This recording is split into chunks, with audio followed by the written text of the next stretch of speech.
पिछले साल दिसंबर में भारत ने 422 मीटर लंबे हाइपरलूप टेस्ट ट्रैक का निर्माण सफलतापूर्वक पूरा किया था। अब अगला कदम है 50 किलोमीटर लंबी हाइपरलूप परीक्षण प्रणाली की स्थापना। इसका मकसद इस तकनीक के व्यावसायिक उपयोग को समझना और उसे आगे बढ़ाना है। इस मेगा प्रोजेक्ट के पूरा होने से भारत अगली पीढ़ी के पब्लिक ट्रांसपोर्ट सिस्टम में एक नया अध्याय लिखेगा। हाइपरलूप एक क्रांतिकारी तकनीक है जो बेहद तेज गति से यात्रा की सुविधा प्रदान करती है। यह प्रणाली अधिकतम 1100 किलोमीटर प्रति घंटे की रफ्तार तक पहुंच सकती है।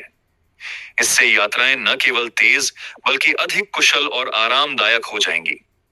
इस टेक्नोलॉजी में चुंबकीय पॉड्स वैक्यूम टनल के अंदर चलते हैं, जिससे घर्षण और वायुरोध खत्म हो जाता है। इसका सीधा फायदा यह है कि ये हवाई जहाज से भी दोगुनी गति प्राप्त कर सकते हैं, वह भी कम ऊर्जा खपत के साथ। इसके अलावा यह मौसम की बाधाओं से अप्रभावित रहता है और दुर्घटनाओं की संभावना भी बेहद कम होती है। हर पॉड में कई यात्री एक साथ यात्रा कर सकते हैं और यह 2 स्टेशनों के बीच बिना किसी रुकावट के चलता है, जिससे सफर बहुत तेज और सुविधाजनक हो जाता है। उदाहरण के तौर पर दिल्ली से मुंबई की दूरी जो लगभग 1500 किलोमीटर है, उसे हाइपरलूप के जरिए महज 90 मिनट में तय किया जा सकता है। दिल्ली से जयपुर या लंदन से पेरिस जैसे रूट महज 30 मिनट में पूरे हो सकते हैं। इस अवधारणा की शुरुआत 1999 में जॉर्ज मेडर ने की थी, जिन्होंने पहली बार हवा के दबाव से वस्तुओं को टनल्स के जरिए भेजने का सुझाव दिया। फिर 1970 के दशक में स्विट्जरलैंड के प्रोफेसर मार्शल ह्यूपर ने इसे और विकसित किया। 2013 में एलॉन मस्क ने इस तकनीक को आधुनिक स्वरूप में दुनिया के सामने रखा और इसके बाद यह एक वैश्विक चर्चा का विषय बन गई। आज भारत इसे हकीकत में बदलने के सबसे करीब पहुंच चुका है।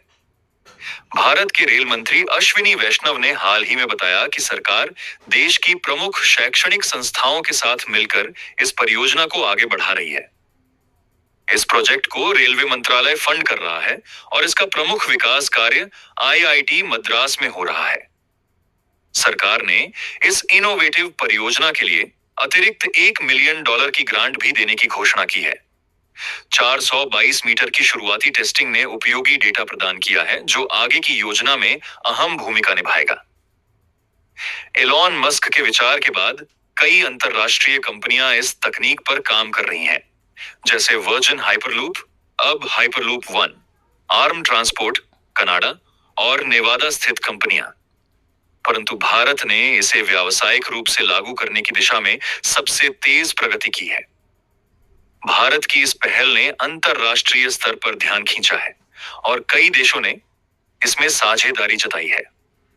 मार्च 2022 में आईआईटी मद्रास में कार्यरत स्विस अमेरिकन कंपनी टूडा ने भारत और स्विट्जरलैंड की सरकारों के साथ एक महत्वपूर्ण करार किया। भारत हाइपरलूप के साथ साथ अन्य अत्याधुनिक परिवहन तकनीकों पर भी कार्य कर रहा है। नीदरलैंड्स में हाइपरलूप वाहन का पहला सफल परीक्षण हो चुका है। चीन की सरकारी एरोस्पेस कंपनी चुंबकीय प्रणाली पर आधारित हाई स्पीड ट्रांजिट सिस्टम विकसित कर रही है। कनाडा की ट्रांसपॉर्ट कंपनी भी इस क्षेत्र में तेजी से काम कर रही है। वहीं भारत में वर्जिन हाइपरलूप अब माल ढुलाई पर फोकस कर रही है। इसके अतिरिक्त भारतीय रेलवे और IIT Madras vertical take off और लैंडिंग सिस्टम पर भी अनुसंधान कर रहे हैं।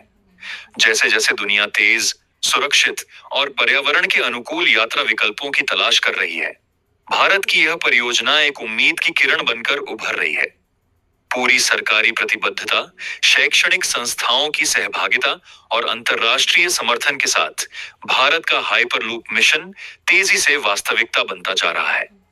और अगर सब कुछ योजना के अनुसार चलता रहा, तो बहुत जल्द भारत भविष्य की यात्रा का मार्गदर्शक बन जाएगा।